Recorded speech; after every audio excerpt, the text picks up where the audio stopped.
पाकिस्तान तहरीक इंसाफ के तर्जुमान रऊफ हसन ने कहा है कि हमारी 85 सीटें धांधली करके छीन ली गईं। ये इलेक्शन धांधली की वजह से हमेशा याद रखा जाएगा। फॉर्म 45 में जो उम्मीदवार जीत गए थे वो फॉर्म 47 में हार गए। सलमान अकरम राजा ने कहा कि 8 फरवरी को आवाम ने वोट दिया, रात के अंधेरे में मैंडेट चोरी किया। आलमी मीडिया दुनिया को बताए पाकिस्तानी आवाम को हक हुक्मरानों से महरूम रखा जा रहा है। शानदाना गुजाल ने दावा किया कि पंजाब में 155 नशिस्तें जीती, 55 दी गई। रिहाना डार रात तक जीत रही थी, फिर उन्हें हरा दिया गया। साल इलेक्शन के दौरान पाकिस्तान की तारीख का बड़ा वोटर फ्रॉड वो इंफ्लिक्ट किया गया पीटीआई के खिलाफ और पीटीआई के कैंडिडेट्स से। 46 सीट्स वो हैं जिनके बारे में हमारे पास वेरीफाइड डेटा मौजूद है कि वो ली गई हमारे साथ, जो आपके सामने प्रेजेंट किया जाएगा।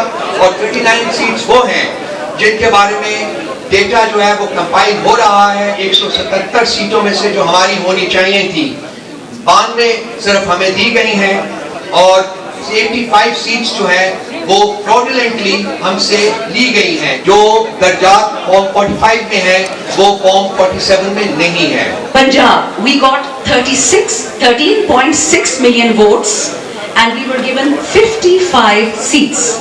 This is a joke with the people of Pakistan.